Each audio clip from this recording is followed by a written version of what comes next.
Terima kasih Bu Yeni. Pagi Bapak dan Ibu sekalian, sesi selanjutnya setelah pretest ini kita akan masuk pada materi yang pertama pada pelatihan penyusunan Pertek emisi udara batch 1 ini. Bapak Ibu sekalian, untuk kegiatan materi yang pertama ini akan disampaikan materinya oleh Ibu Asri Cahayahati yang alhamdulillah sudah bergabung bersama kita bersama-sama di ruang Zoom ini. Sebagai awalan, izinkan saya membacakan kurikulum vitae dari Ibu Asri Cahayahati. Bu Asri Cahyahati dari Dinas Lingkungan Hidup Provinsi Jawa Timur yang saat ini adalah sebagai ASN pemerintah Provinsi Jawa Timur. Kemudian untuk riwayat dari pekerjaan, Bu Asri pernah di Bapeda Provinsi Jawa Timur tahun 2009 sampai dengan 2010. Kemudian tahun 2010 sampai dengan 2013 beliau dinas di Dinas Lingkungan Hidup Daerah Istimewa Yogyakarta. Kemudian tahun 2013 sampai sekarang beliau dinas di Dinas Lingkungan Hidup Provinsi Jawa Timur sebagai pengendali dampak lingkungan ahli muda. Dan untuk pendidikan S1 dari Teknik Lingkungan ITS Surabaya. Kemudian untuk S2 dari Magister Ilmu Lingkungan Universitas Diponegoro Semarang dengan IPK 4,00. Masya Allah. Kemudian selanjutnya untuk pendidikan non gelar, Bu Asri Cahayahati pernah mengikuti diklat penyusunan persetujuan teknis pembuangan emisi dari ITB di tahun 2022. Kemudian sertifikasi kompetensi pengambil contoh uji air BNSP di tahun 2022. Kemudian diklat identifikasi lahan terkontaminasi limbah B3, diklat dasar-dasar pengawasan lingkungan hidup, diklat fungsional pengendali dampak lingkungan, diklat peningkatan kapasitas verifikator proper, diklat peningkatan analisis mengenai dampak lingkungan sebagai penilai, diklat teknis dan manajemen analisis dampak kesehatan lingkungan, diklat sistem manajemen lingkungan ISO 14001 tahun 2004. Jadi Bu Asri Cahyahati bisa dikatakan sudah sangat berpengalaman berkaitan dengan regulasi-regulasi yang ada dalam persetujuan teknis emisi udara ini. Mungkin langsung saja kita berikan ruang dan waktu untuk Ibu pembicara yang sudah bergabung bersama dengan kita. Terima kasih. Monggo Bu. Terima Monggo. kasih Mbak Ima. Ini bisa minta tolong nggak teman-teman yang lain untuk dihidupkan semua kameranya. Biar saya ini paham ini teman-teman ini menyimak atau tidak. Kemudian kita biar bisa lebih akrab juga.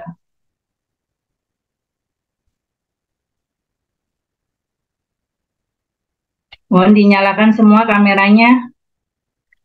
Kita biar sama-sama enak, biar seperti tatap muka berjumpa gitu ya. Ini masih ada yang off cam, ada Bu Dewi, Mbak Dewi, ini Mbak Dea, Mbak Abita, Mbak Devi, Mbak Ana, bisa dinyalakan kameranya ya, biar kita bisa saling mengenal. Nanti kalau berjumpa secara offline juga biar tahu gitu ya.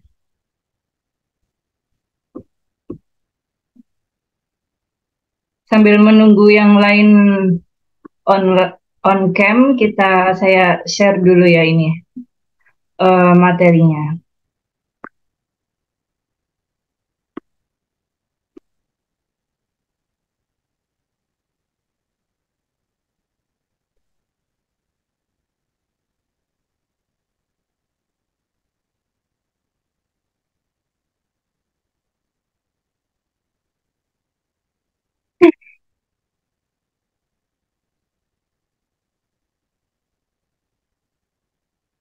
Baik, Assalamualaikum warahmatullahi wabarakatuh. Selamat pagi teman-teman semua, adik-adik, kakak-kakak. Semoga sehat selalu. Kita di sini se- eh, sungguh-sungguh tapi santai aja ya. Nanti kalau ada yang mau didiskusikan bisa langsung langsung raise hand. Ini masih banyak yang off cam loh. Rasanya aneh kalau bicara terus seperti nggak ada yang mendengarkan. Ini dari konsultan lingkungan semua ya ini, yang sudah on cam ini mungkin bisa menjawab. Oh, Pak. Salam kenal Iya, Bu Asri. iya loh. Saya dari ya, saya Fitri dari Universitas Negeri Gorontalo. Oh iya, Ya, ini dari dari Pusat PSLH-nya Studi ya. Lingkungan. Iya, betul.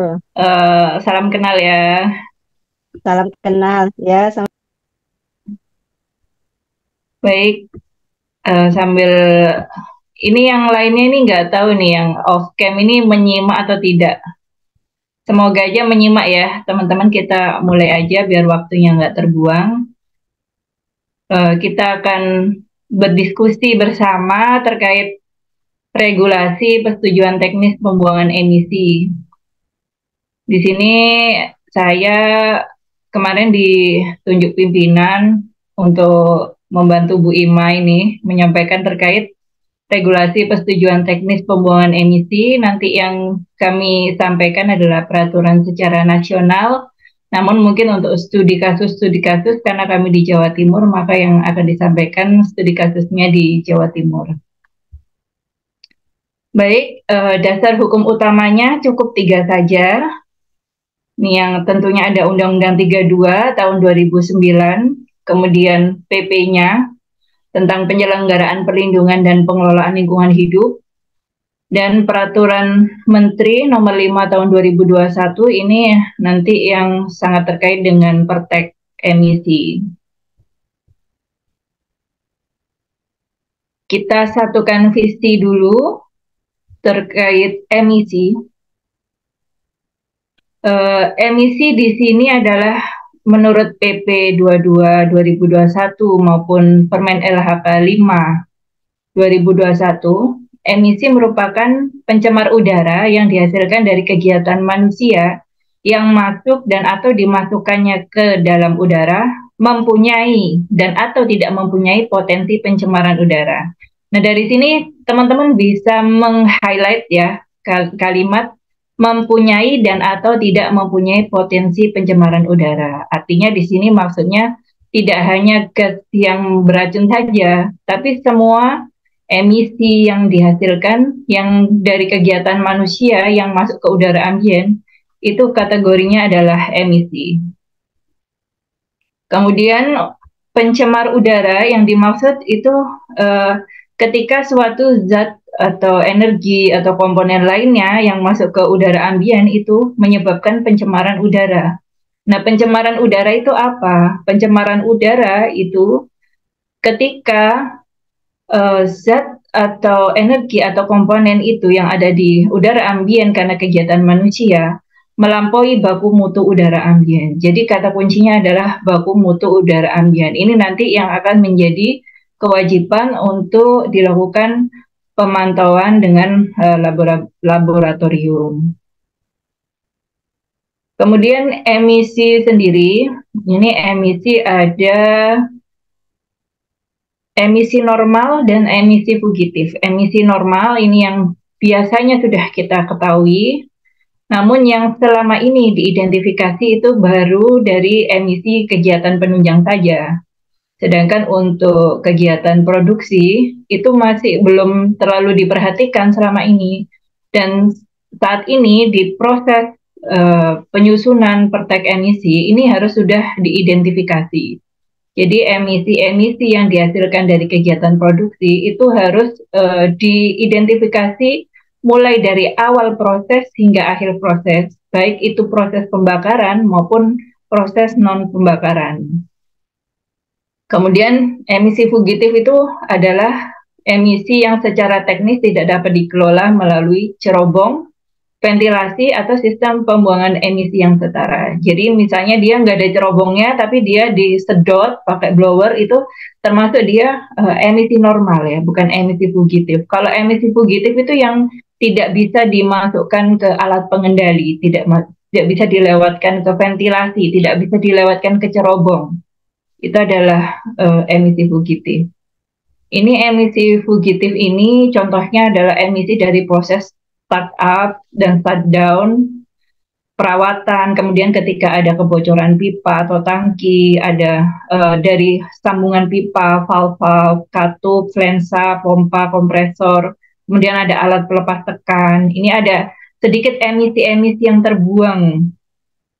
Kemudian ada peralatan produksi, tangki timbun bahan kimia, loading unloading material dari stockpile, emisi pada area pertambangan terbuka, kemudian ada emisi sumber bergerak, emisi dari IPAL, kemudian emisi dari keadaan bencana seperti ledakan dan atau kebakaran, misalnya seperti itu. Jadi ini emisi-emisi yang memang secara teknis sulit kalau mau dimasukkan ke cerobong. Ini baru yang masuk dalam kategori emisi fugitif. Nah, ini mengapa emisi ini wajib dikendalikan? Mungkin biar kita ada komunikasi, mungkin teman-teman ada yang bisa bantu jawab.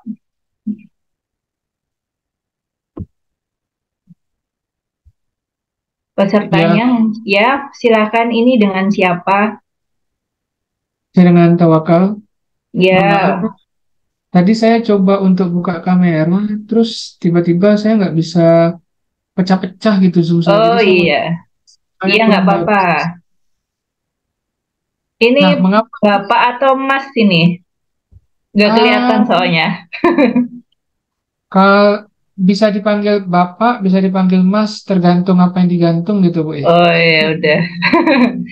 Gitu, Bapak aja ya, biar menghargai saya. Ya, betul, Mbak. Apa, Ya, Bu? baik. Mengapa emisi wajib dikendalikan? Ya wajib, Bu. Kalau misalkan nggak dikendalikan, satu kasus contoh nyata kemarin di Jakarta itu, yang dimana tiba-tiba Jakarta emisinya tinggi ya, Bu ya, sehingga mengganggu pernapasan dan segala macam karena sudah melebihi dari baku mutu yang dipersyaratkan, terutama PM2,5-nya. Nah, di mana kemarin itu sempat ada rencana mau WFH dan segala macam. Itu salah satu contoh kasus realnya. Mungkin itu, Bu Asri. Iya, baik. Terima kasih Bapak Tawakal atas jawabannya yang bagus. Ya, itu adalah contoh kasus dari sektor transportasi ya, Pak. Nah, dari sektor transportasi yang dari masyarakat untuk masyarakat sendiri, ini kalau ketambahan dari sektor industri juga, ini mau jadi apa kan kualitas udara kita? Makanya paling tidak dari Dinas Lingkungan Hidup, instansi lingkungan hidup ini kewenangannya ada di pengelolaan emisi industri salah satunya. Nah, dengan adanya pertek emisi ini diharapkan emisi yang dihasilkan dari kegiatan pabrik, dari industri-industri ini bisa dikendalikan dan harapannya kesehatan masyarakat akan terjaga karena kuncinya adalah kesehatan, maka nanti bisa tercapai yang lain, entah kesejahteraan atau pendidikan dan sebagainya. Seperti itu ya Bapak Ibu. Kemudian ini pencegahan pencemaran udara. Jadi yang dilaksanakan ini selain untuk penetapan standar-standar seperti baku mutu emisi, salah satunya yaitu tadi yang sudah saya sampaikan sebelumnya, di pemerintah mewajibkan untuk menyusun persetujuan teknis pemenuhan baku mutu emisi bagi kegiatan pembuangan emisi. Kemudian di dalamnya termasuk nanti ada hal-hal teknis yang harus dipenuhi dan menjadi ketentuan yang mengikat bagi pemilik pertek tersebut, sehingga diharapkan pencemaran udara itu dapat dicegah.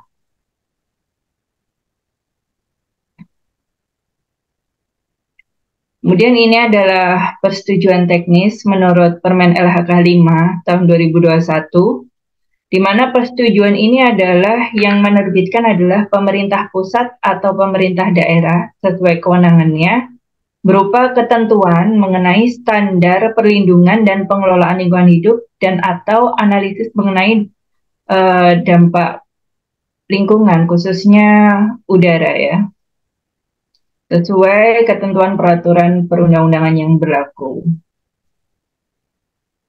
Kemudian siapa yang wajib memiliki pertek emisi? Nah, ini kita perhatikan di pasal 28 bahwa setiap usaha dan atau kegiatan wajib AMDAL atau UKL-UPL yang melakukan kegiatan pembuangan emisi, maka wajib memiliki pertek dan SLO. Kemudian kita perhatikan juga di ketentuan peralihan, untuk usaha yang sudah existing itu tetap dapat melakukan kegiatannya sepanjang telah mencantumkan standar teknis pemenuhan baku mutu emisi di dalam persetujuan lingkungannya. Dari KLHK maupun DLH Provinsi Jawa Timur ini sudah menyamakan visi terkait ketentuan peralihan ini. Yang dimaksud adalah ketika suatu usaha sudah berjalan dan sudah memiliki dokumen lingkungan dan izin lingkungan yang lama, itu di dalamnya sudah ada ketentuan terkait pengelolaan dan pemantauan emisi sesuai dengan aturan yang ada pada saat itu tetap berlaku. Jadi seperti pemutihan ya, tidak perlu mengurus pertek emisi baru. Kemudian apabila terjadi perubahan, kalimat berikutnya, penanggung jawab usaha yang melakukan kegiatan pembuangan emisi wajib melakukan perubahan persetujuan lingkungan apabila ada yang belum ada tercantum standar teknisnya di izin lingkungan yang lama. Jadi maksudnya misalnya di dalam izin lingkungannya itu dia punya satu boiler, kemudian ternyata di dalam kenyataannya kemudian dia berkembang menjadi 2 boiler dan itu belum ada di izin lingkungannya, maka dia harus menyusun perubahan persetujuan teknis dan juga menyusun perubahan persetujuan lingkungan. Dan perubahan persetujuan lingkungan itu harus dilengkapi dengan persetujuan teknis, kemudian SLO. Nah, ini nanti poin-poin yang perlu diperhatikan yang menyebabkan. Ya, silakan Pak. Sorry, tadi saya mohon maaf Bu Yeni, tadi karena disampaikan sama Bu Asri, kalau mau bertanya boleh silakan. Iya, betul Pak, biar kita lebih enak. Tapi tadi Bu Yeni bilang kan izin Bu, saya mengikuti yang terupdate dari Bu Asri, Bu Yeni, izin. Ya, nggak apa-apa. Saya mau bertanya nih, terkait tadi itu cukup menarik ya. Misalkan ada sebuah perusahaan, nah ini nih, ada sebuah perusahaan PTA.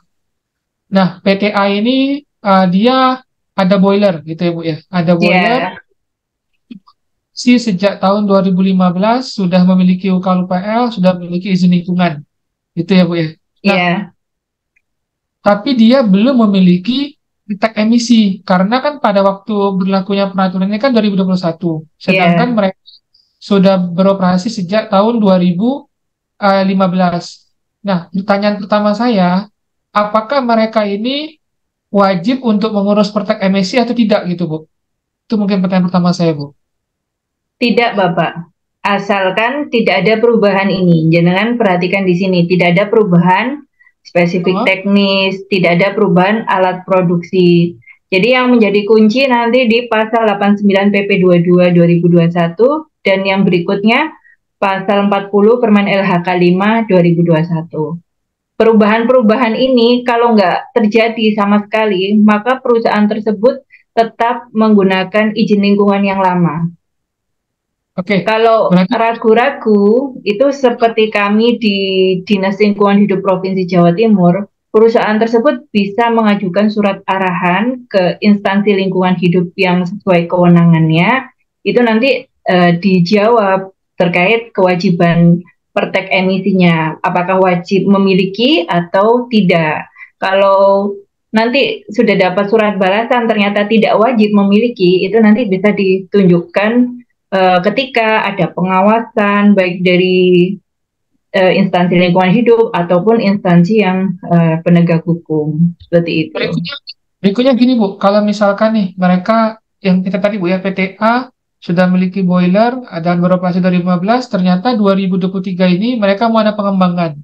Anggaplah menambah luas lahan dan menambah kapasitas produksi, di mana menambah juga satu lagi boiler dan cerobong dan segala macam. Nah, pertanyaan saya, apakah tentunya wajib buat emisi Bu ya, karena kan dia ada perubahan. Nah, Iya, betul.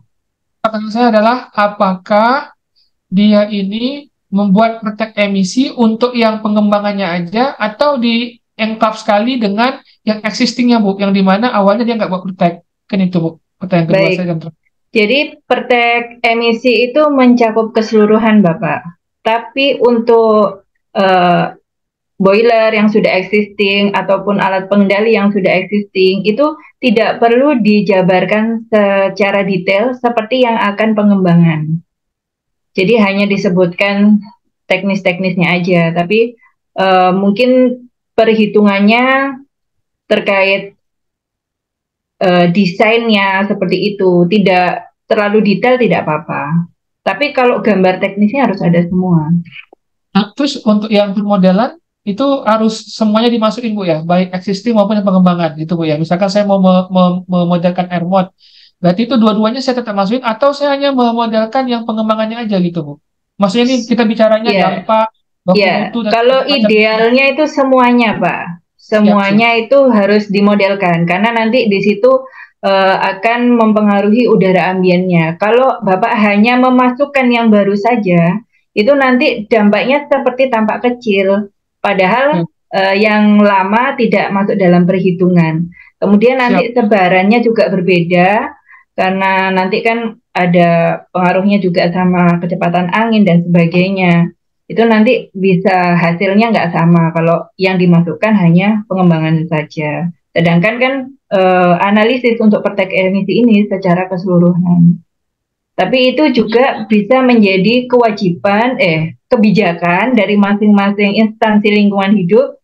Jadi mungkin ada beberapa kebijakan dari instansi lingkungan hidup yang memperbolehkan hanya yang baru saja, begitu. Bu, terima kasih banyak Bu. Ya, baik. Baik, saya lanjutkan. Ini tadi terkait perubahan-perubahan yang harus dinotis ya Bapak Ibu. Artinya kalau ada perubahan-perubahan ini, maka harus menyusun pertek emisi. Kita masuk ke pasal 30 dan lampiran 10 Permen LHK 5 2021 terkait penapisan mandiri. Jadi penapisan ini dilakukan sendiri oleh penanggung jawab usaha kegiatan untuk menentukan kelengkapan permohonan persetujuan teknis ini harus dilengkapi dengan kajian teknis atau standar teknis. Pertanyaan pertama yaitu apakah berlokasi di WPPMU kelas 1. Nah, kita diskusi bersama terkait WPPMU. Nah, WPPMU ini adalah wilayah perlindungan dan pengelolaan mutu udara. Wilayah yang dibagi dalam beberapa area untuk perencanaan perlindungan dan pengelolaan mutu udara. Ini yang menetapkan adalah pemerintah dan hingga sampai saat ini belum ada WPPMU baik di tingkat nasional, provinsi ataupun kabupaten.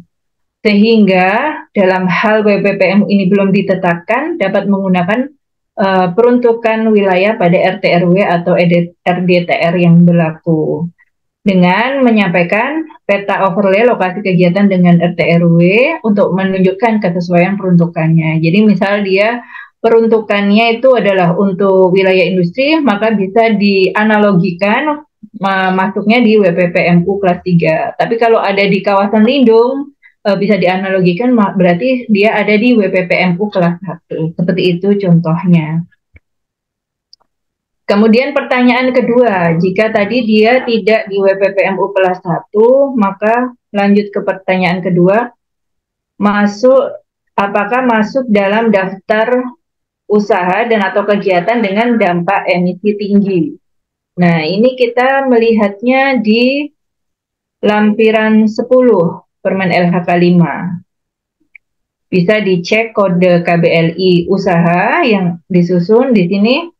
Jika ada di tabel ini, maka dia termasuk dalam dampak emisi tinggi, bisa langsung menyusun kajian teknis.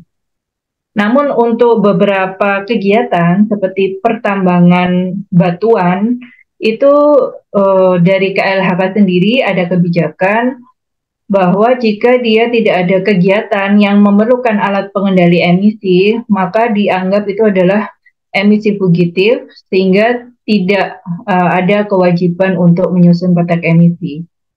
Namun ketika dia ada kegiatan yang memerlukan pengendali emisi, maka dia diwajibkan untuk menyusun pertek emisi. Izin bertanya, Bu. Ya, baik. Yang Bapak dari daerah mana, Pak? Batam. Batam, baik. Nah, saya mau bertanya nih, Bu, yang Ya, supaya juga sama-sama satu frekuensi, apakah ya, betul yang Nah, yang dimaksud dengan kan gini, Bu, emisi itu kan ada dua ya, ya, sumber emisi bergerak sama sumber emisi tidak bergerak, kan gitu, Bu ya. ya, Yang bergerak baik. contohnya misalkan dari kendaraan gitu ya. Kalau yang tidak bergerak misalkan dari cerobong. Nah, pertanyaan saya, yang dibahas di pertek emisi ini saat ini, Bu, Ya, apakah apakah hanya sumber tidak bergerak saja atau sekalian dengan sumber bergeraknya? Itu yang pertama. Udah gitu, yang kedua, terkait fugitif, apakah fugitif perlu dimodalkan juga?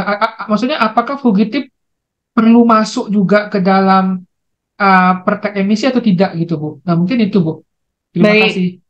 Jadi seperti yang disampaikan di awal, eh, pertek emisi ini adalah emisi normal dan emisi fugitif. Jadi emisi fugitif wajib dikelola dan disampaikan secara detail pengelolaannya. Jadi identifikasinya harus lengkap dan disampaikan pengelolaannya juga secara detail. Namun tidak perlu masuk di permodelan.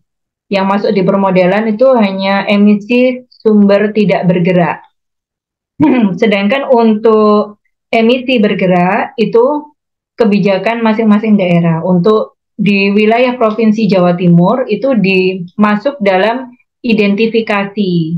Karena ketika ada pengawasan dari pengawas Provinsi Jawa Timur itu selalu menanyakan juga untuk emisi sumber bergeraknya. Seperti itu ya, Pak Tawakal. Oke, Bu, terima kasih. Baik. Kemudian kita lanjut ke pertanyaan berikutnya. Apakah memiliki baku mutu emisi spesifik atau tidak? Nah, ini ada beberapa baku mutu emisi spesifik yang sudah ditetapkan oleh kementerian. Bapak Ibu nanti bisa dipelajari sesuai dengan kegiatan yang disusun. Nah, sekarang pertanyaannya, apakah contoh baku mutu emisi yang tidak spesifik? Nah, ini mungkin ada yang bisa jawab. Itu contohnya Permen LA nomor 7 tahun 2007 tentang yang baku mutu dari boiler itu, Bu. Yang apa-apa? Yang apa? eh Bentar ya, saya pikir dulu gitu. Dibuka dulu, Pak, Lupa saya dibuka. buka dulu karena saya Ya, udah betul, Pak. Jadi di lampiran 5B itu ada eh, baku mutu untuk boiler yang menggunakan bahan bakar biomasa lainnya. Nah, ini kan sangat abstrak ya, sehingga baku mutu atau parameter yang harus diujikan itu terlalu banyak. Bisa jadi sangat tidak sesuai dengan kegiatan itu. Nah, ini juga nanti menjadi pembahasan kita selanjutnya. Kita lanjut dulu ke pertanyaan berikutnya. Nah, ini apakah genset wajib dipantau? wajib. Ini peserta lainnya ini selain Pak Tawakal nih kayaknya diem semua ya. Jangan-jangan cuman kita nih, Pak, yang nyimak nih. Menyimak, Bu. Oh Dalam diam. ya, ini Ini dengan Bu siapa ini? Atau Mbak? Saya Ima, Bu. Loh, Bu Ima. Ini yang lainnya nih mana nih?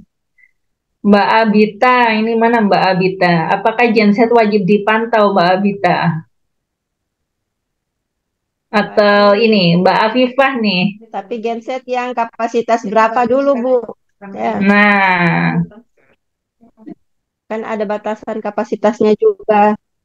ya kalau genset yang digunakan untuk cadangan listrik atau backup listrik itu bagaimana menurut Bu Fitri?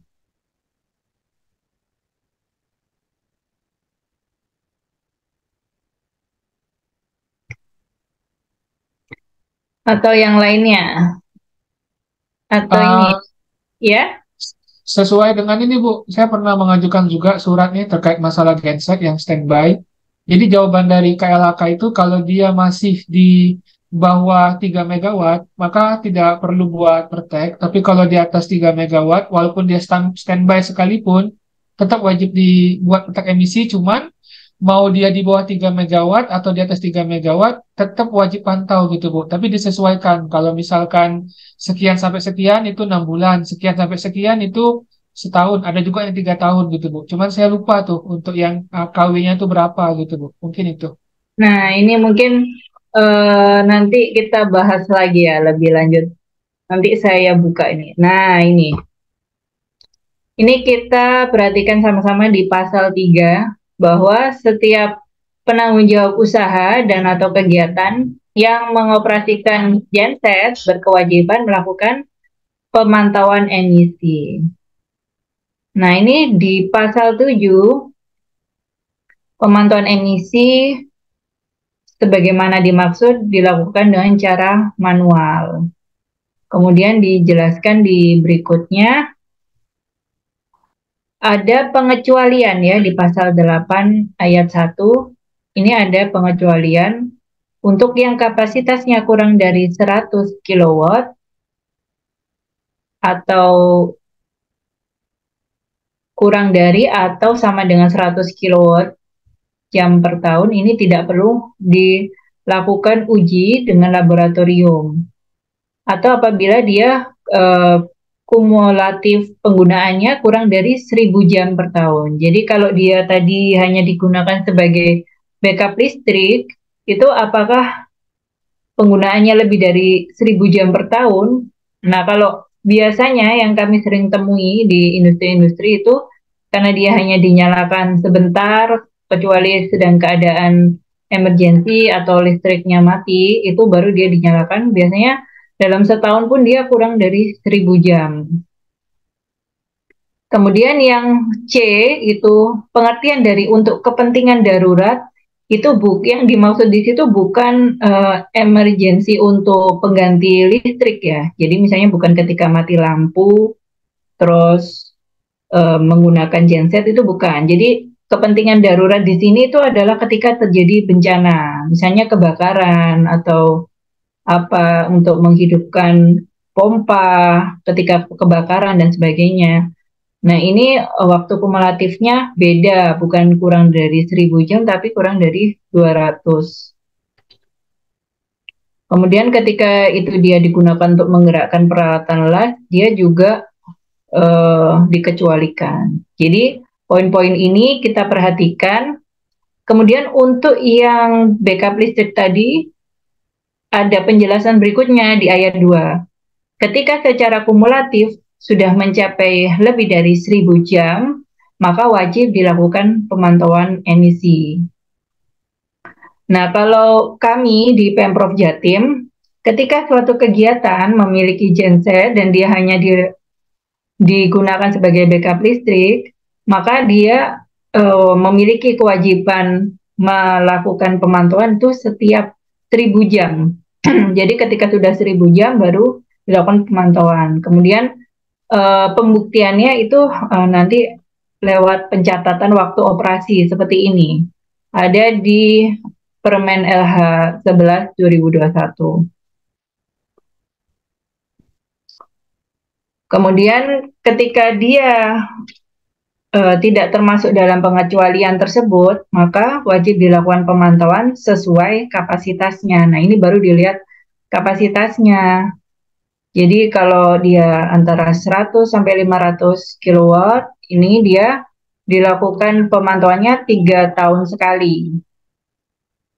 Ketika dia 500 sampai 1000 kilowatt, maka dia 1 tahun sekali. Dan ketika di atas 1001 kilowatt, maka dilakukan uji tiap 6 bulan sekali. Nah, ini seputar genset saya masukkan di materi karena sering ada pertanyaan.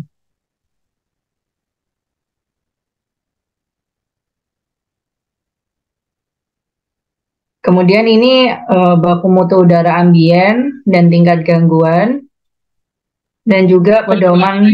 Ya, silakan, Pak. Saya mau memastikan aja Bu, Ya.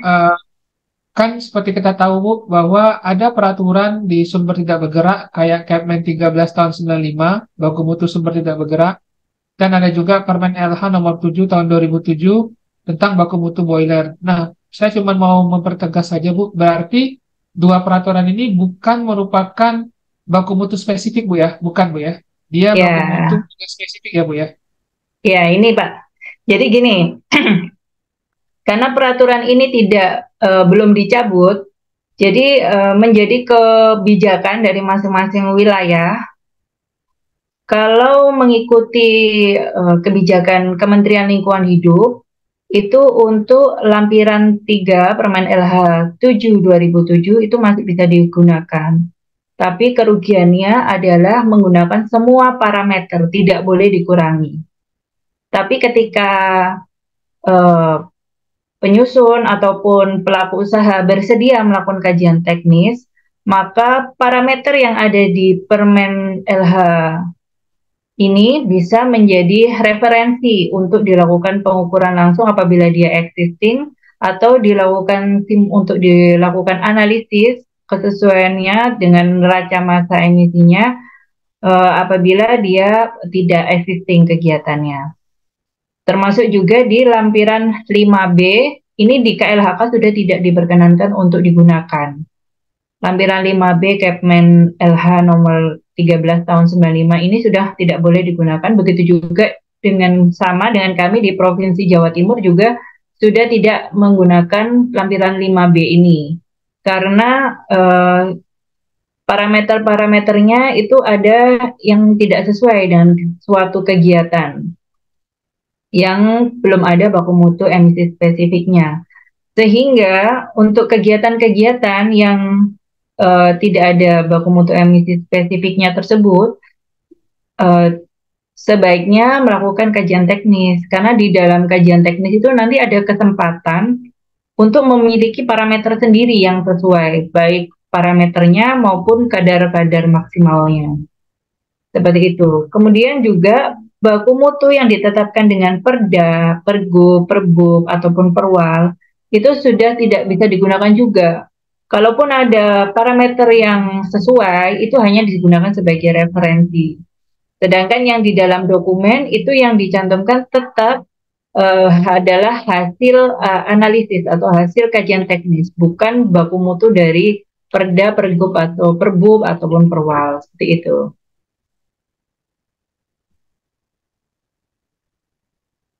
Nah, ini adalah baku mutunya yang dimaksud tadi. Kita bisa perhatikan di sini kan jangkauannya luas ya parameternya, sedangkan suatu kegiatan belum tentu semuanya. Misalnya yang biomasa selain yang ada di spesifik, ini dia ada logam maupun non logam. Sedangkan misalnya bagaimana kalau dia bahan bakar biomasa kayu? Kalau kayu kan juga nggak ada, berarti masuk ke sini. Apa dia juga harus menguji yang logam? Nah, ini kan sangat merugikan perusahaan ini kalau harus menguji semua parameter seperti ini. Sedangkan biaya untuk pengujian juga tidak murah. Seperti itu ya, Pak, contohnya. Mau nanya Bu, Ya, silakan. kan untuk Kepmen 19 tahun 95 di lampiran 1B itu kan baku mutu emisi untuk industri besi dan baja gitu Bu ya. Iya. Nah, pertanyaan saya gini Bu, tadi kan kita sudah melakukan penapisan Bu ya. Penapisan pertama WPPMU, anggaplah dia tidak masuk ke apakah dia nih termasuk apa nih kegiatan berisiko tinggi sesuai dengan KBRI. Nah, misalkan iya Bu, dia berisiko tinggi, tapi kegiatan dia ini sudah memiliki baku mutu spesifiknya Bu, yaitu contohnya misalkan di lampiran 1B. Nah, pertanyaan saya apakah tetap perlu buat kajian teknis atau cukup standar teknis gitu Bu? Mengingat di lampiran 1B-nya itu sudah ada baku mutu untuk dia sendiri gitu. Mungkin itu Bu. Makasih. Jadi gini Pak, untuk menyusun suatu peraturan itu kan sudah dilakukan kajian juga ya Pak. Jadi ketika itu sudah ditentukan sebagai dampak emisi tinggi, maka dia harus melakukan kajian teknis. Itu sudah nggak bisa ditawar. Jadi dia masuk di penapisan mandiri tadi sudah nggak bisa belok ke pertanyaan selanjutnya. Dia udah langsung masuk kajian teknis. Begitu juga dengan baku mutunya. Nanti baku mutu itu mungkin parameter dari baku mutu yang sudah ada itu hanya menjadi referensi, sedangkan angkanya itu harus disesuaikan dengan kegiatannya. Sehingga misalnya dia seperti misalnya ini ya, misalnya di baku mutu itu dia angkanya 800, sedangkan kegiatan itu dengan analisis udara ambiennya dia hanya menghasilkan 200. Maka baku mutunya nanti nggak boleh 800. Dia paling nggak hanya 10 atau 20% dari emisi yang berdasarkan hasil kajian itu. Jadi nggak selonggar itu, tidak menggunakan baku mutu yang longgar, lebih ketat, sehingga kegiatan yang dianggap menimbulkan emisi tinggi atau bisa berbahaya untuk kesehatan masyarakat itu akan lebih berhati-hati dalam mengeluarkan emisinya. Seperti itu gambarannya. Baik, makasih Bu. Baik. Ini muatan dari Pertek emisi ya, sebenarnya hanya terdiri dari tiga bagian besar, yaitu pertama kajian teknis atau standar teknis, ini nanti pilih salah satu sesuai dengan hasil penapisan mandirinya. Kemudian standar kompetensi sumber daya manusia dan sistem manajemen lingkungan. Kemudian ini muatan-muatannya, karena hari ini tentang regulasi, kita hanya membahas muatan-muatannya saja. Nanti yang materi berikutnya baru yang membahas isi-isinya ya. Jadi di sini muatannya ini terkait deskripsi, rona awal lingkungan. Untuk yang kajian teknis dia harus ada rona awal lingkungannya, kemudian ada perakiraan dampak, ada desain sarana dan prasarana sistem pengendalian emisi, kemudian ada rencana pengelolaan pemantauan lingkungan dan internalisasi biaya lingkungan. Dalam perakiraan dampaknya itu nanti ada analisis permodelan dispersi emisi. Jadi selain untuk menentukan titik pemantauan udara ambien, itu sebenarnya yang paling penting adalah untuk menentukan atau untuk mengusulkan baku mutu emisinya. Kemudian perbedaannya dengan muatan standar teknis, di sini tidak ada rona lingkungan awal dan perakiraan dampak karena dia sudah langsung menggunakan atau merujuk baku mutu emisi yang sudah ditetapkan oleh Menteri. Nah, ini adalah isi dari deskripsi kegiatan. Jadi di dalam deskripsi kegiatan itu harus menyampaikan profil, kemudian lokasi, kemudian juga hasil penapisan mandirinya bagaimana, dan yang paling penting adalah urgensi penyusunan pertek emisinya. Jadi termasuk apakah kewenangannya itu sudah sesuai atau belum, karena beberapa kali kami juga menerima dan mengembalikan pertek yang sudah terlanjur disusun, padahal ternyata kewenangannya bukan di provinsi, bisa jadi di pusat atau di kabupaten kota.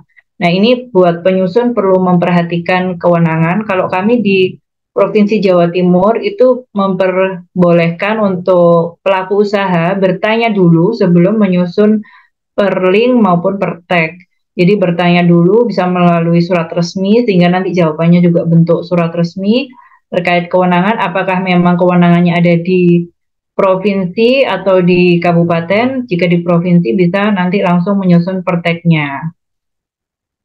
Kemudian disampaikan yang kedua jenis dan kapasitas produksi dan jenis dan jumlah bahan baku maupun bahan penolong. ini beberapa kali juga menjadi permasalahan.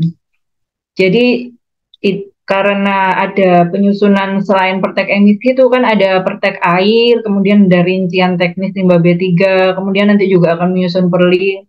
Nah, ini sering ada perbedaan pencantuman jenis dan kapasitas produksi maupun jenis dan jumlah bahan baku maupun bahan penolong. Padahal di dalam pertek emisi ini adalah kunci.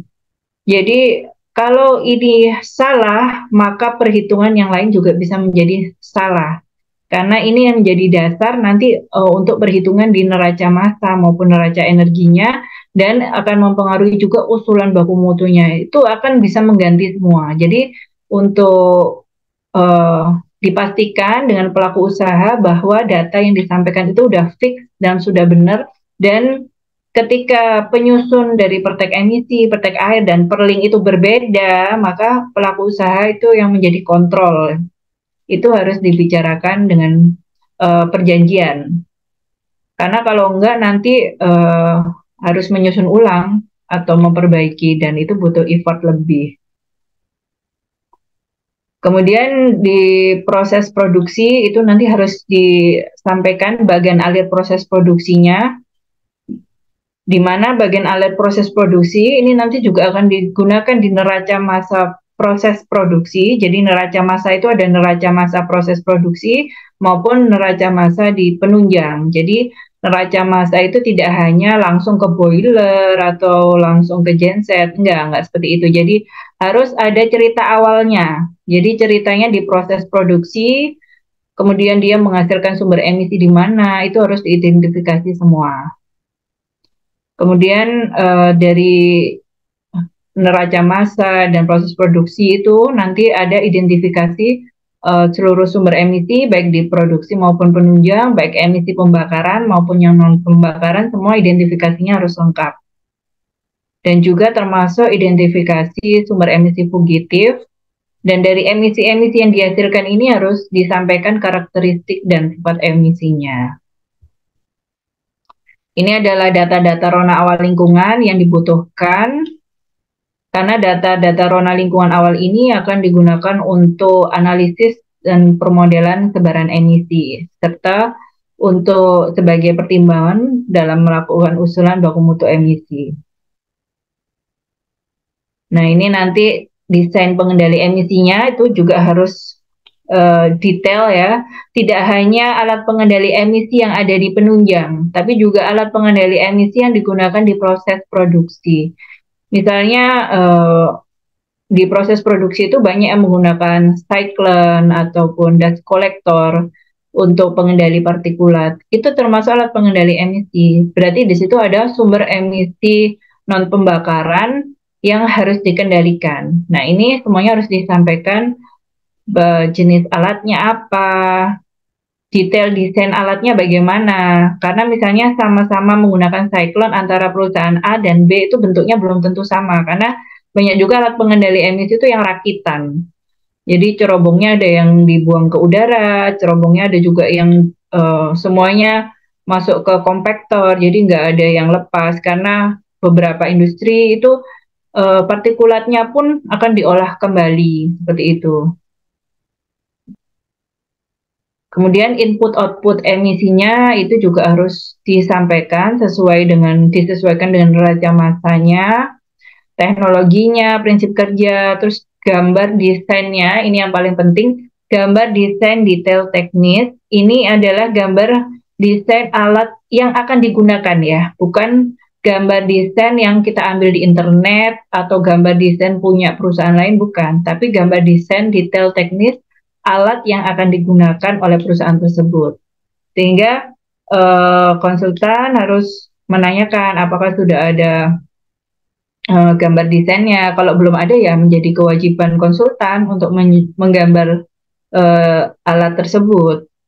Kemudian menghitung juga efisiensinya dan memperhatikan desain teknis cerobong, lubang sampling, dan sarana sampling. Apabila kegiatan itu existing dan ternyata desain teknis cerobongnya, lubang sampling, dan sarana samplingnya itu nggak sesuai sama CAPK Bapedal, maka konsultan bisa menggambar dengan yang sesuai ya. Jadi mengusulkan kepada pelaku usaha untuk memperbaiki desainnya. Jadi bukan malah menyesuaikan dengan desain yang salah. Kemudian ini adalah hal-hal yang harus disampaikan dalam perakiraan dampak. Jadi ada laju alir dan kecepatan alir.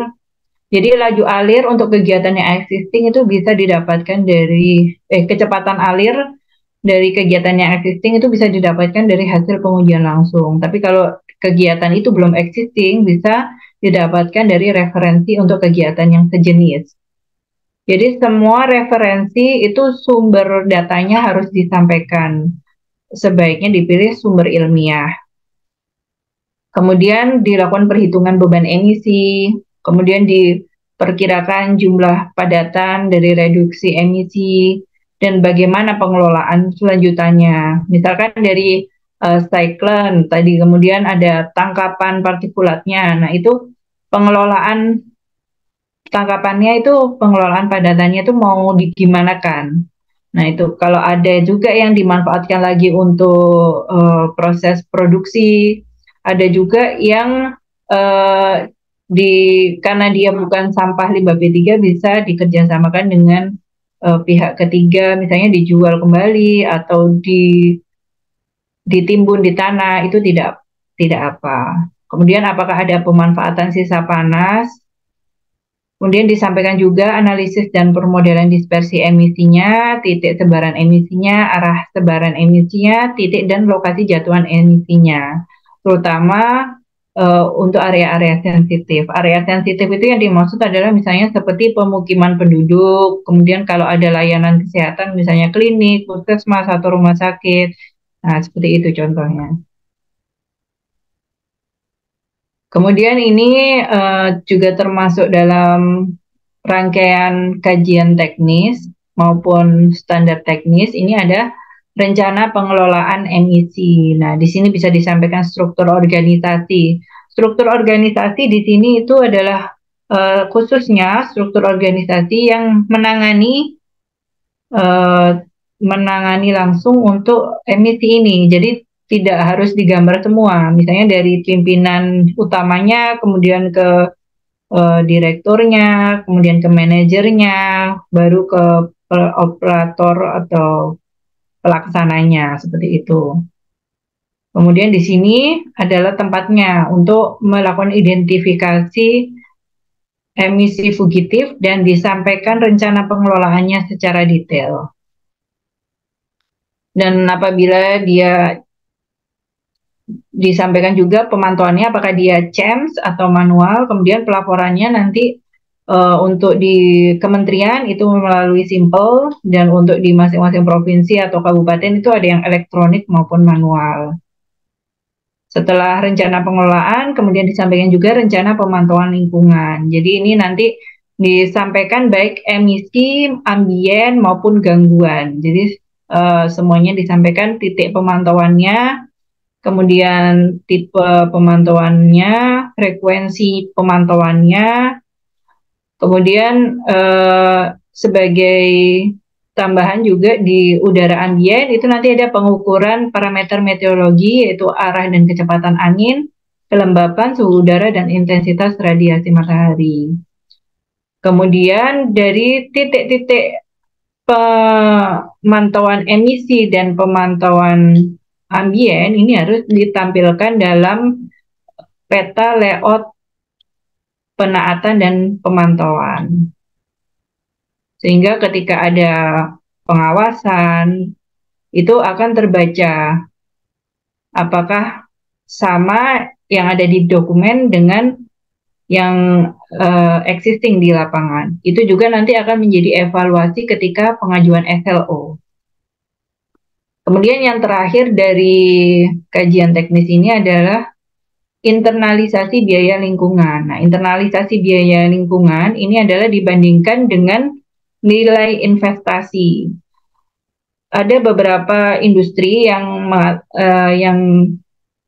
mengusulkan apakah boleh tidak menggunakan nilai investasi, tapi menggunakan nilai operasional keseluruhan. Karena nanti kalau dari nilai investasi untuk lingkungannya itu menjadi sangat kecil sekali. Itu di Provinsi Jawa Timur diperkenankan. Kemudian untuk periode waktu uji coba itu harus diestimasikan sampai dimilikinya SLO. Jadi kalau suatu usaha sudah punya pertek emisi, kemudian dia membangun usahanya sesuai pertek tersebut, tapi dia nanti melebihi periode waktu uji coba, dia tidak diperkenankan untuk membuang emisi.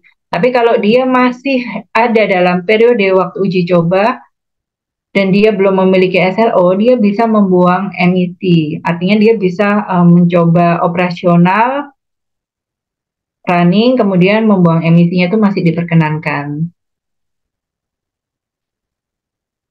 Nah, ini adalah gambaran di kami Provinsi Jawa Timur. Jadi, hal-hal yang disampaikan tadi itu kami evaluasi dan kami sampaikan dalam bentuk berita acara pemeriksaan dokumen pertek emisi, baik kajian maupun standar teknis. Ini nanti di situ jelas semua ada pemeriksanya siapa, kemudian hasilnya bagaimana, kemudian penyusun tinggal menindaklanjuti sesuai kolom-kolom yang belum terpenuhi. Dan itu nanti ada keterangannya, misalnya dia belum terpenuhi kenapa, dan bisa segera ditindaklanjuti.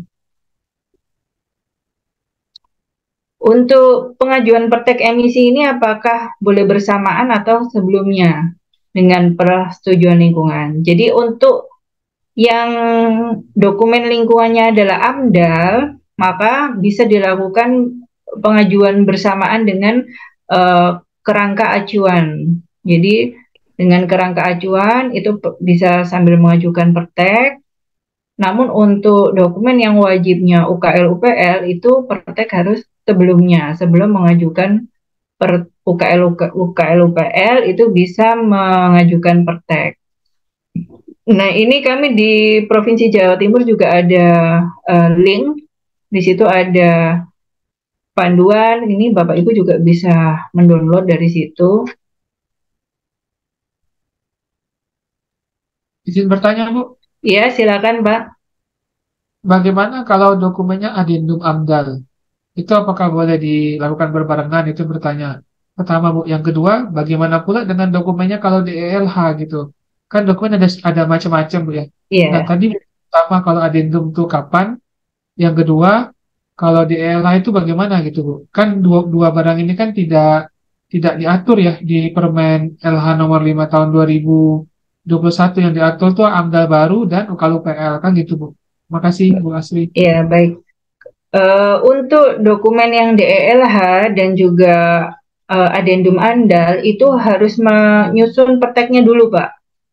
Karena dia tidak ada kerangka acuan ya. Jadi dia harus menyusun perteknya dulu, setelah punya pertek air, pertek emisi, apabila dia memiliki sumber emisi, nah itu dia setelah memiliki itu baru dia menyusun perlinknya.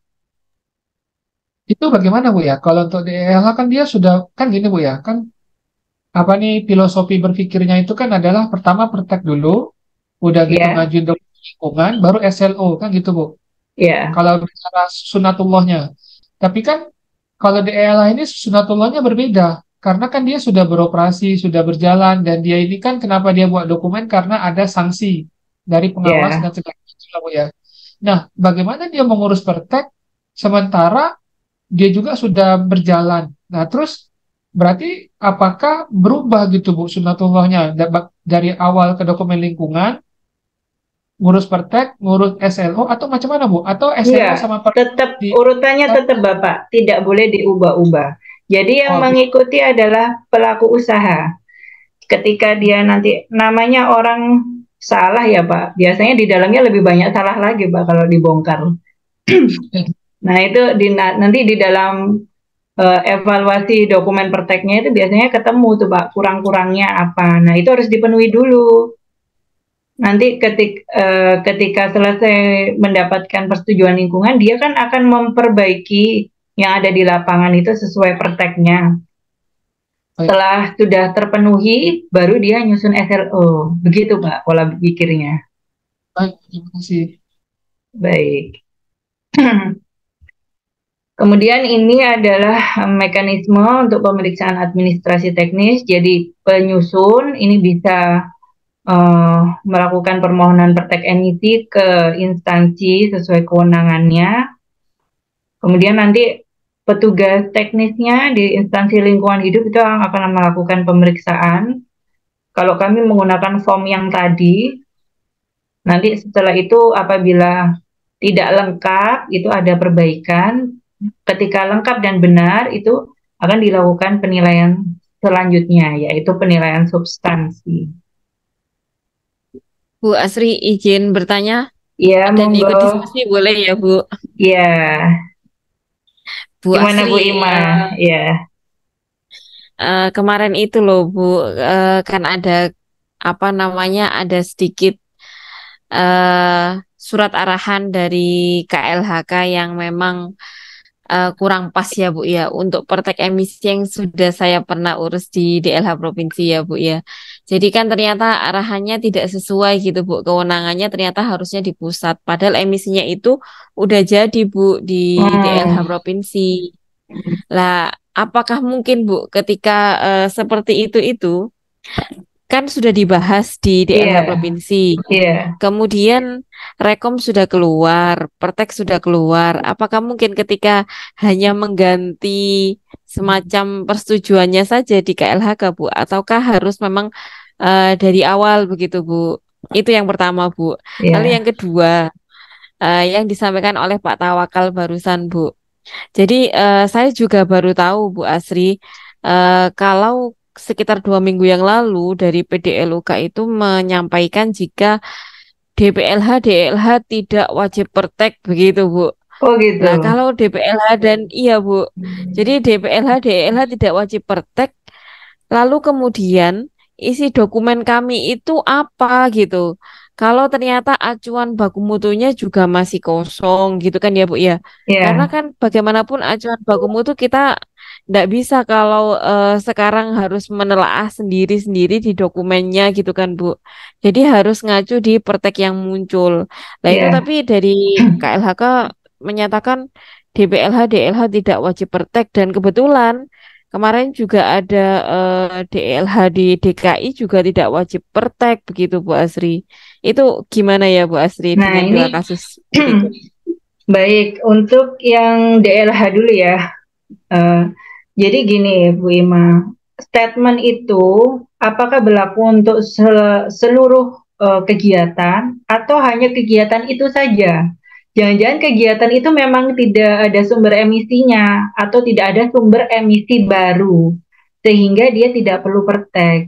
Jadi, jangan-jangan statement itu tidak untuk semua kegiatan. Karena kalau berdasarkan regulasi, jelas-jelas kalau ada perubahan apa, dia harus wajib menyusun pertek, ya kan? Kalau berdasarkan regulasi.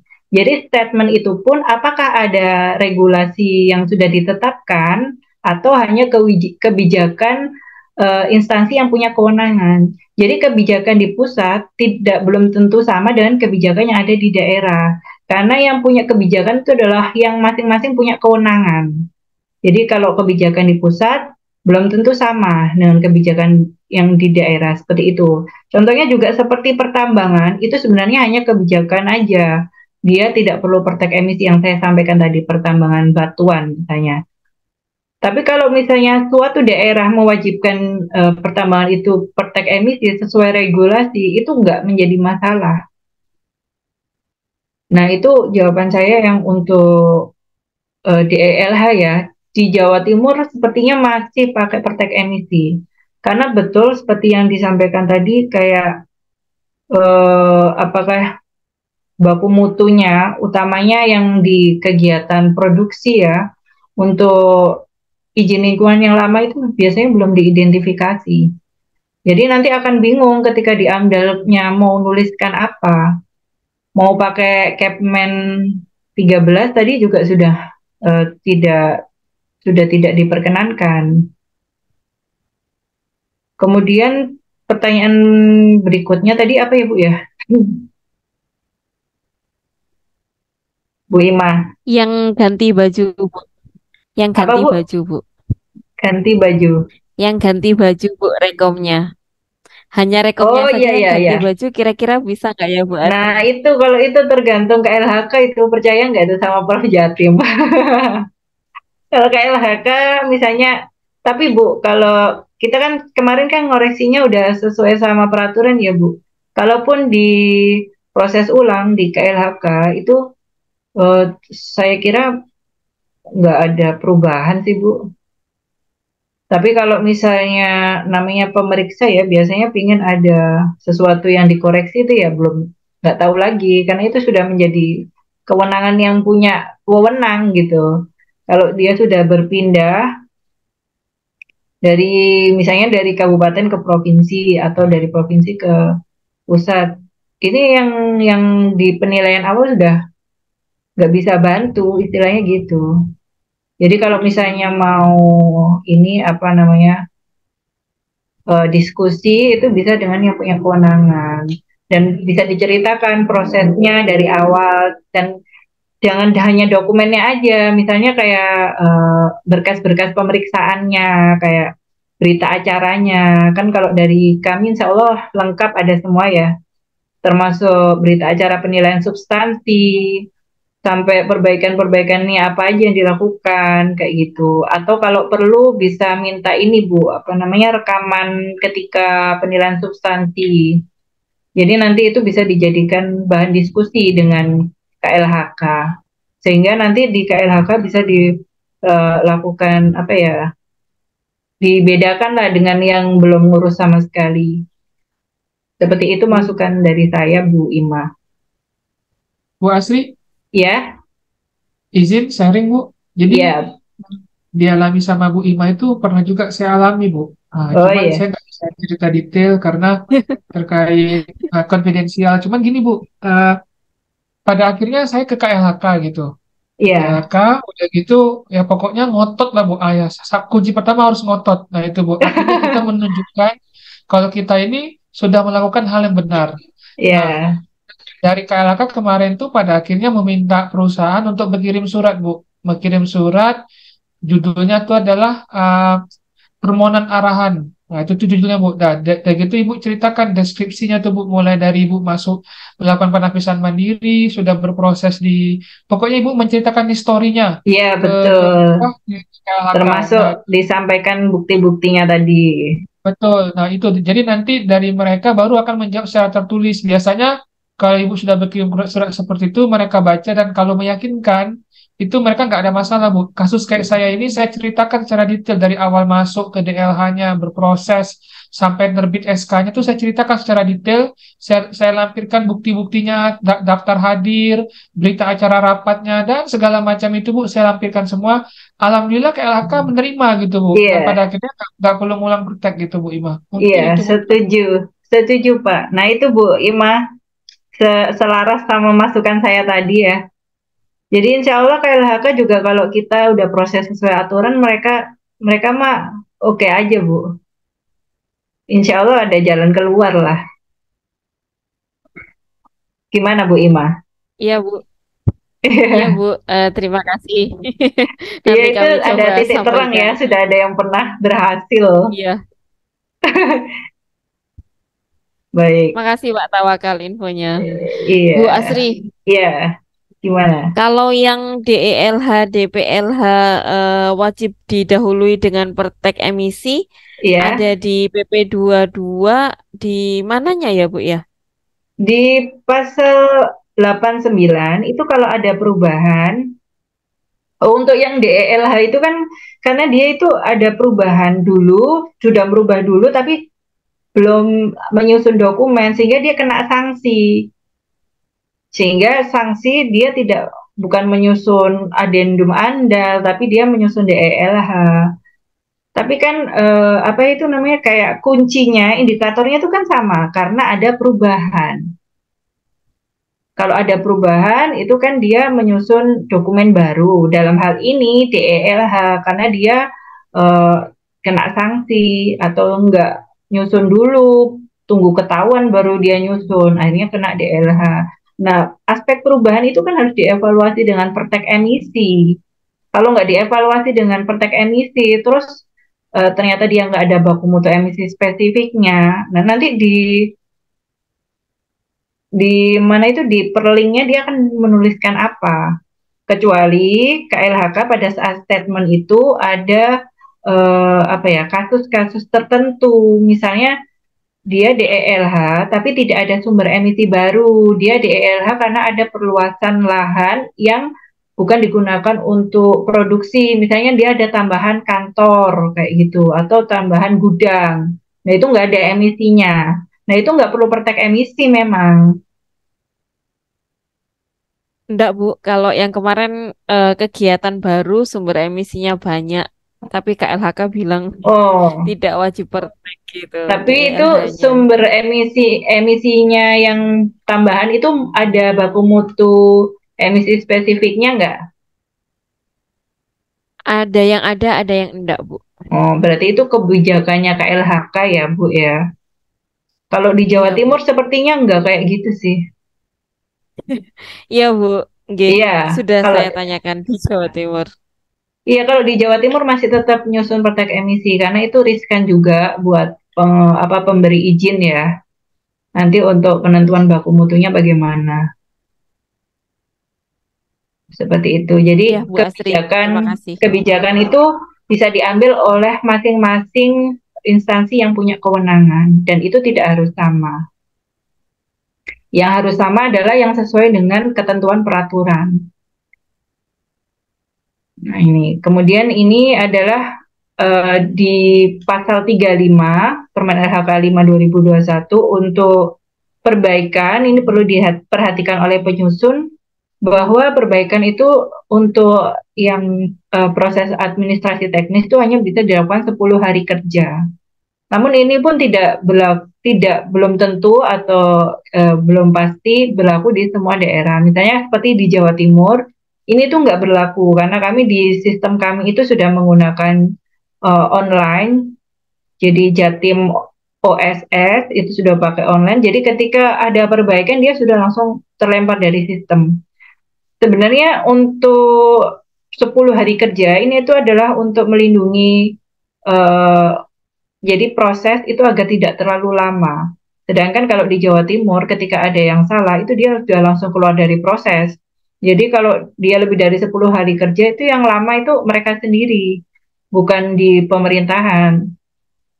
Nah, ini perlu diperhatikan untuk yang prosesnya menjadi satu. Misalnya pendaftarannya di Dinas Lingkungan Hidup, kemudian pemeriksaannya di Dinas Lingkungan Hidup. Nah, ini biasanya kalau lebih dari 10 hari kerja itu nanti akan menjadi dari nol lagi. Jadi dikembalikan, dokumennya dianggap batal. Bu Asri, Ya, saya mau nanya nih. ya, monggo.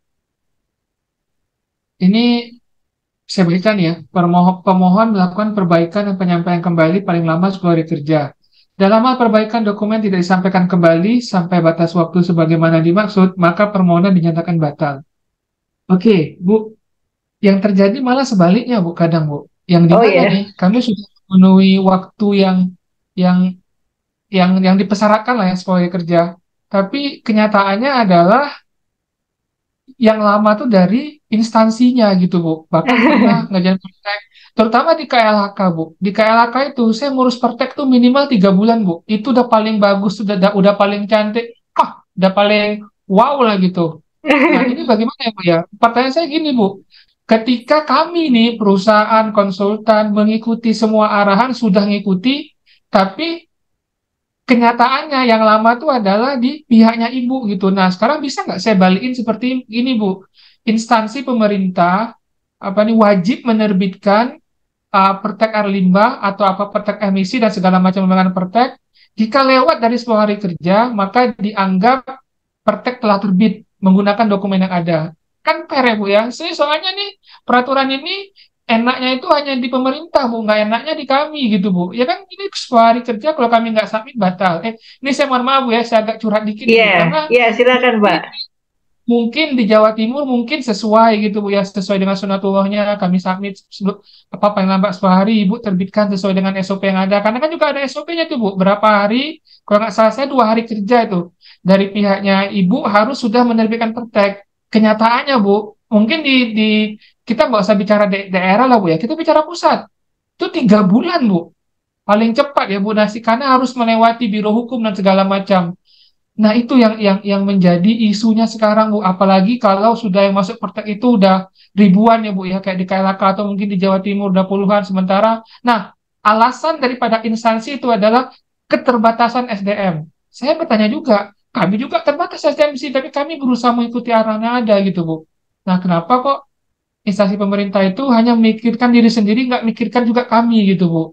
Mungkin dipikirkan, tapi apa ya, Bu, ya? Dibatasi itu oleh ke kaminya aja nih. Saya dari tadi lihat Bu Ima tersenyum terus nih, mungkin Bu Ima mengalami hal yang sama seperti yang saya alami gitu. Nah, ujung-ujungnya Bu adalah saya mau maaf Bu, under table, Apa itu, ngerti Pak? Bu ya, under table ya, pemulus pemulus Bu, untuk memuluskan ya Oh, pakai fulus gitu Bu. Baru-baru lancar. Saya mohon maaf nih Bu ya, bicaranya agak agak pahit, tapi itu realita di lapangan Bu Asri. Terima iya. kasih Bu Asri. Kalau yang Terima kasih. pemulus-pemulus itu Bu Bu Ima udah paham itu di Jawa Jawabannya Timur sabar, pertek Pak. pertek emisi itu nggak ada Pak pemulus-pemulus. Jadi gini Pak, untuk perbaikan, untuk pemeriksaan 2 hari kerja itu hanya pemeriksaan administrasi teknis saja ya, bukan penerbitan pertek emisi. Jadi Bapak bisa memperhatikan lagi di Permen LHK 5. Kemudian kenapa Bapak bisa prosesnya lama? Karena antri. Jadi itu ada, jadi kalau Bapak nyusun 5 atau 10 industri, mungkin yang dikoreksi itu adalah 100. Jadi makanya tidak, prosesnya menjadi lama. Dan SDM terbatas itu yang dimaksud adalah misalnya gini, di KLHK itu ada, di Pertek emisi itu misalnya ada 5 orang evaluatornya lah yang diperiksa seluruh Indonesia. Nah itu kan bisa menjadi tambahan waktu, jadi maksudnya menjadi lama. Kalau saya sih di Provinsi Jawa Timur sendiri memang ya mohon maaf ini pelayanan belum bisa maksimal. Memang kami juga masih lama. Tapi untuk pemeriksaan administrasi teknis kami usahakan cepat. Karena dia memang cuma administrasi teknis saja. Tapi kalau untuk penerbitan perteknya nggak mungkin Pak 2 hari. Kecuali Bapak nyusun dokumen nggak ada salahnya ya. Jadi kita sama-sama introspeksi Pak. Jadi mungkin ini bukan konsultannya Bapak, konsultan-konsultan yang lain itu juga banyak salahnya dokumennya sehingga kembali lagi dan setiap kembali itu masuk antrian dari bawah lagi. Nah, itu kan akhirnya lama. Tapi kalau misalnya ngumpulin nih pertama langsung bener 100% itu ada loh di Provinsi Jawa Timur yang cuma 1 bulan aja sudah terbit pertek emisinya. Mungkin Bu Ima juga senyum-senyum, mungkin eh, paham juga nih dokumen perteknya apakah langsung benar 100% atau ada koreksi-koreksiannya. Nah, begitu ada koreksi-koreksian itu dia masuk lagi di antrian lagi di bawah lagi gitu. Nah, kayak gitu Pak, itu yang bikin lama memang. Nah, ini yang perlu diperbaiki juga memang dari pemerintah, bagaimana mekanisme pemeriksaan ini bisa lebih simpel kalau menurut saya. Karena kalau mau sesuai dengan Permen LHK 5, ini sangat detail, Pak. Padahal kegiatannya itu belum tentu sudah existing. Untuk kegiatan-kegiatan yang baru itu sama dengan penyusun ya, pemeriksa itu juga mengira-ngira akhirnya, dan itu butuh effort. Mungkin itu curhat dari saya juga ya, Pak ya. Ya, sama-sama curhat lah Bu, Iya, karena biar sama-sama tahu ya, Pak ya. ya betul, sama-sama tahu. Saya mohon maaf Bu ya, saya nggak ada maksud menghina atau apapun itu. Ini hanya apa yang saya rasakan aja Bu. Saya mohon maaf ya Bu Asri ya. Takut nanti Bu Asri, wah ini Mas tawarkan nanti kalau masuk Jawa Nggak Timur tuh harus apa-apa, segini. Pak. Tapi bisa bisa dikoreksi kok, Mbak, di Bu Ima. Bu Ima ini loh udah pernah nyusun di Jawa Timur. Itu Oh iya, ditanya aja di Jawa Timur ada fulus-fulusnya juga nggak aneh. Beda Kalau Pak kami kalau memang untuk KLHK pemeriksaan sama Jawa memang Timur. gimana Bu? Beda Bu, Gimana? memang kalau KLHK sama Jawa Timur. Aman Oh Pak tawakal itu. Jawa Timur. Oh, oh itu Pak. Emang beda Pak. KLHK sama Jawa Timur Pak. Kebijakannya beda, pemeriksanya beda. Kalau kami memang acuannya aturan Pak. Jadi misalnya kayak kelengkapannya itu kami detail seperti Permen LHK 5 sehingga banyak penyusun itu yang eh, kesalahannya itu nggak minor tapi mayor sehingga dia harus benerinnya juga banyak dan ketika kembali itu belum 100% benar masih salah lagi. Jadi itu juga menjadi koreksi ya buat penyusun biar kalau mau sama-sama enak, sama-sama cepet, ya ngumpulinnya langsung bener. Jadi bisa diproses 2 hari selesai, 30 hari selesai terbit. Enak, kita juga nggak pingin kok apa ngulang-ngulang. Kalau kita ngulang-ngulang kan pekerjaan kita juga nggak selesai-selesai, Pak. Karena target kita juga bukan target pelayanan aja, tapi target menerbitkan rekomendasi pertek seperti itu untuk indikator kinerja kami. Baik, ini adalah mekanisme untuk penilaian substansi.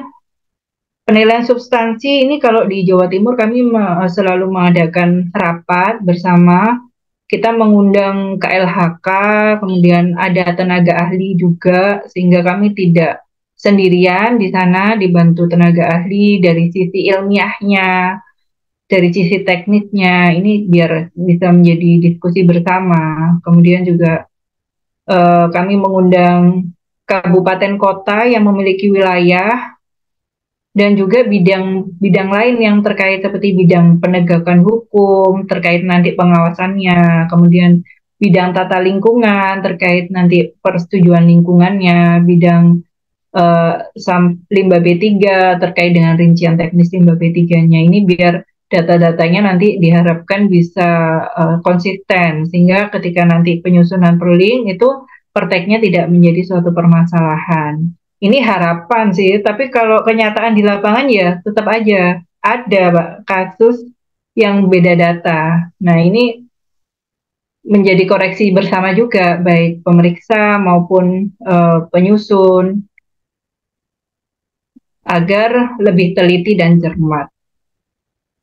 Kemudian ini nanti kewajiban-kewajiban yang kita cantumkan di dalam pertek emisinya, kemudian ini juga ada larangan-larangannya, dan ini adalah standar kompetensi sumber daya manusia yang nanti harus dipenuhi oleh pelaku usaha ketika mengajukan SLO.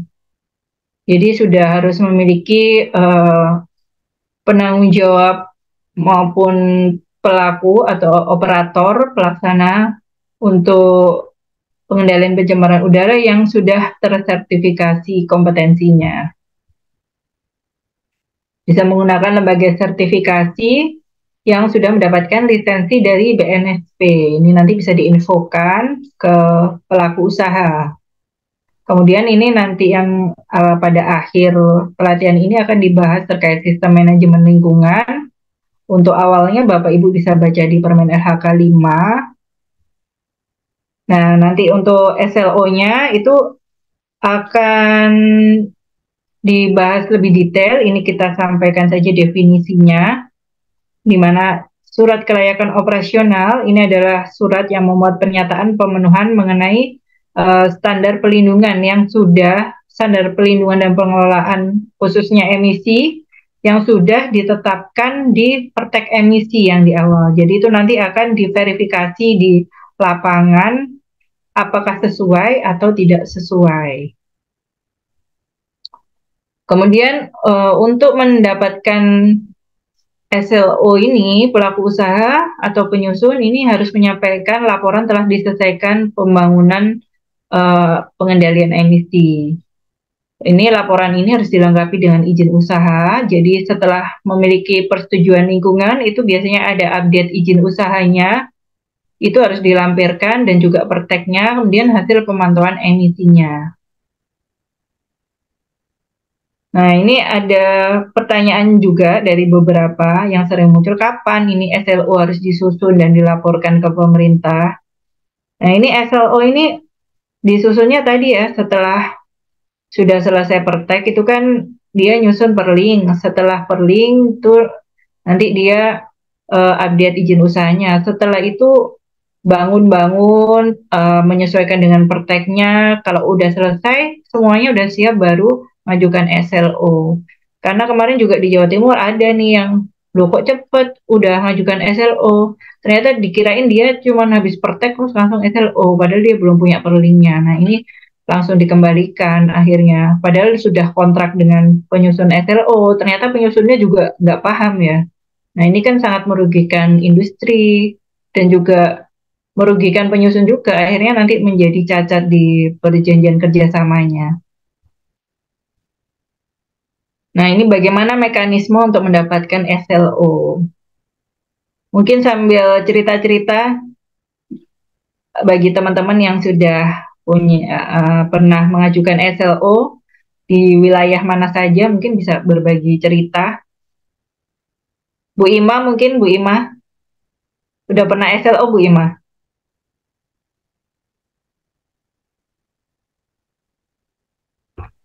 Ini Belum, ada Bu. siapa? Kalau Belum saya ya? belum berani SLO, Bu. Ini atau Pak Tawakal mungkin sudah pernah di KLHK nih, Pak. Saya sudah pernah SLO Gimana Pak kalau di KLHK, Pak? di provinsi, Bu. Di KLHK belum. Oh, di KLHK belum. Di provinsi di sana, Pak, di Batam. Ya, ya betul, Kepri. Jadi ya kita berkirim surat aja ke apa dah, ke DLH bahwa kita mau SLO, pengajuan permohonan SLO, terus nanti diproses sama mereka, nanti mereka akan hubungin kita DLH-nya, ngatur jadwal ke lapangan. Nah, dengan membawa dokumen pertek, udah gitu eh, ya saya fasilitasi kendaraan segala macam nyampe di perusahaan, mereka lihat segala macam yang tertera di pertek gitu. Paling penting sih titik ininya, titik koordinatnya sesuai apa tidak. Udah gitu alat-alatnya itu sesuai apa tidak seperti yang ada di pertek. Layoutnya itu masih sama apa tidak dan segala macam. Kalau terus juga menanyakan tentang apa alat pengendalinya, ini apa aja, ada berapa banyak. Udah gitu bahan bakarnya pakai apa, detail sih Bu, bisa seharian sih. Iya, Nah, betul.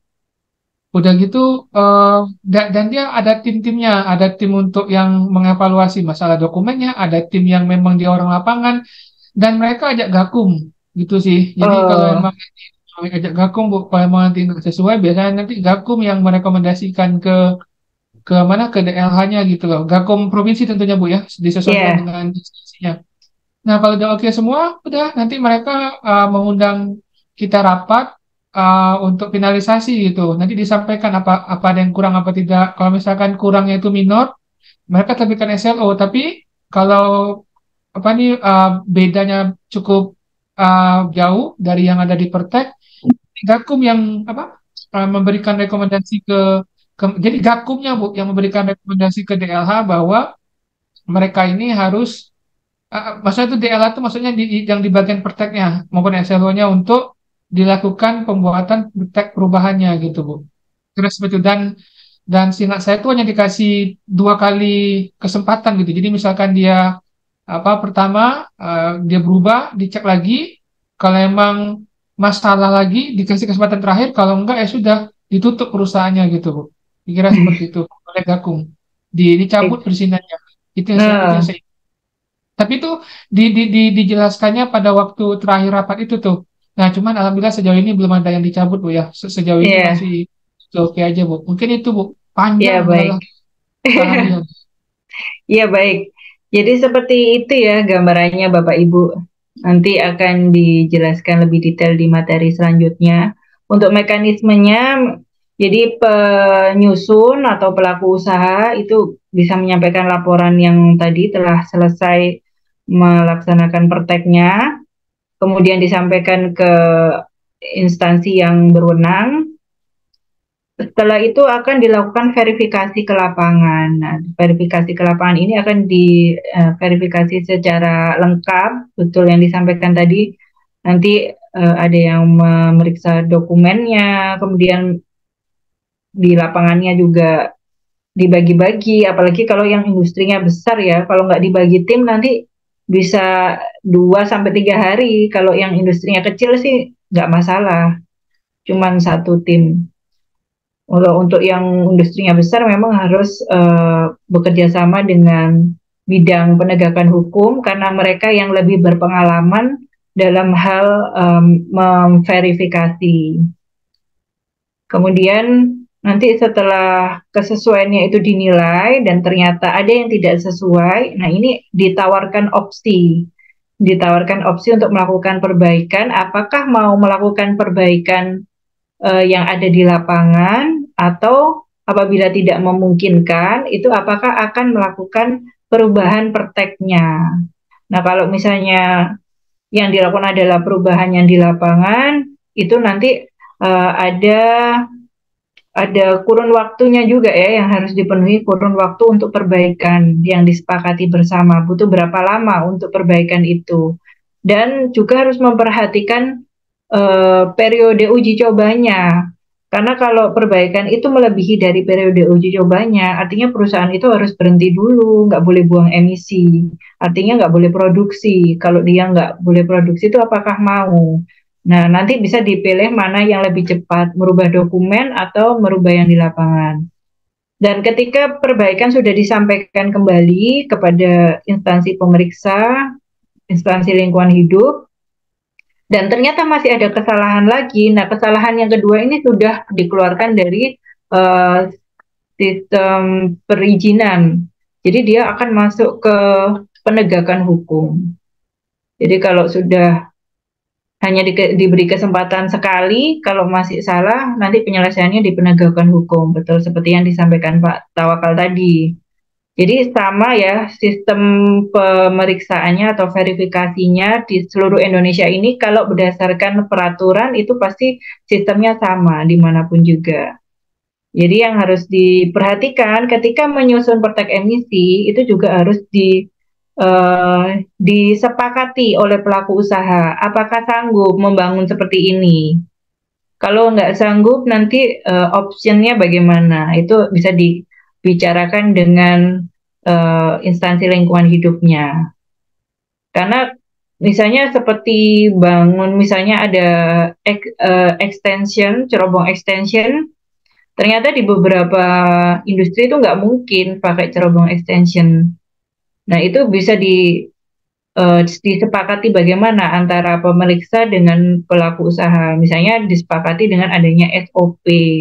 Ketika tidak pakai cerobong extension, itu nanti pengambilan sampelnya bagaimana. Secara ilmiah harus tetap bisa representatif. Kalau misalnya tidak memungkinkan, ya harus tetap pakai cerobong extension, ya berarti pelaku usaha yang harus merubah struktur bangunannya. Seperti itu singkat cerita terkait SLO. Kemudian ini adalah hanya map aja untuk memudahkan mencari lampiran. Baik, terima kasih. Seperti itu yang saya sampaikan. Diskusi kita hari ini semoga memberi manfaat. Kemudian jika masih ada yang ingin ditanyakan lagi, monggo saya terbuka. Kita diskusi bersama karena juga belum tentu saya tahu semua jawabannya. Baik, mungkin yang lainnya juga bisa komunikasi ya. Ini tadi ini kayak kita cuma bertiga apa berempat aja ini ya, yang saling komunikasi nih. Yang lainnya menyimak nih.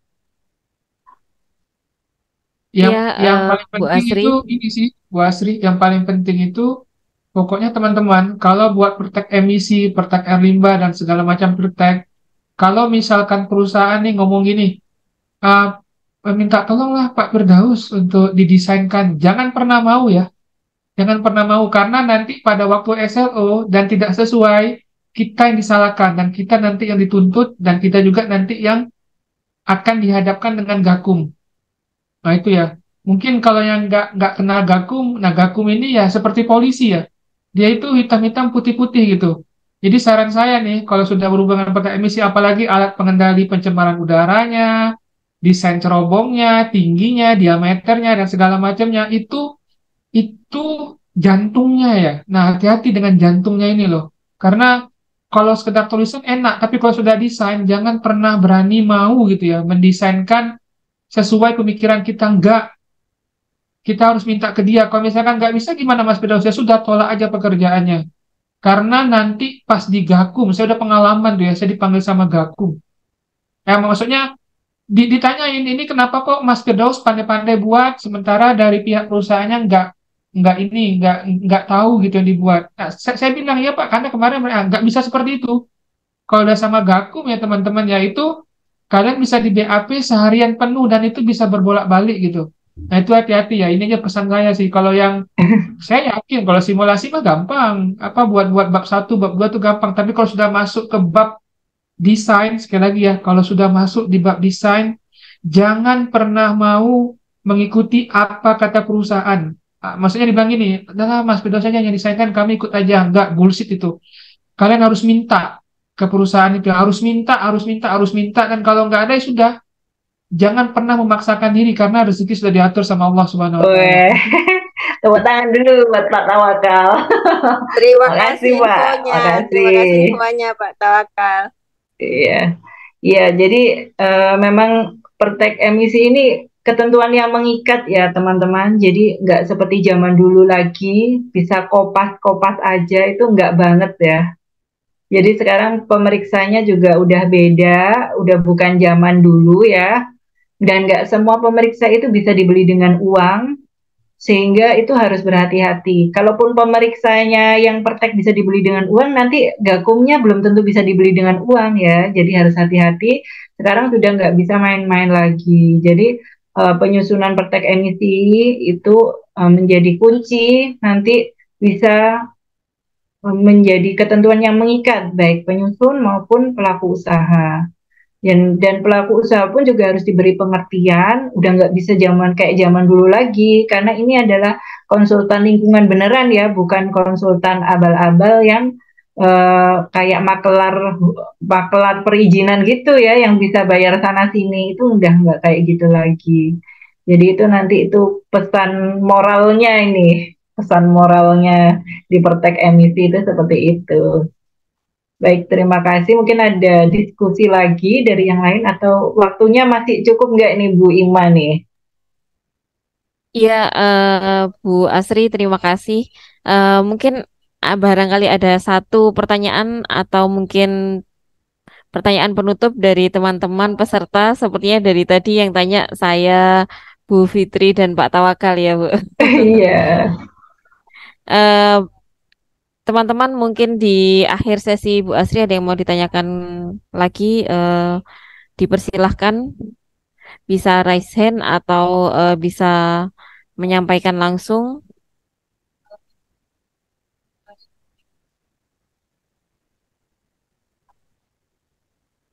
Ada yang mau bertanya kembali?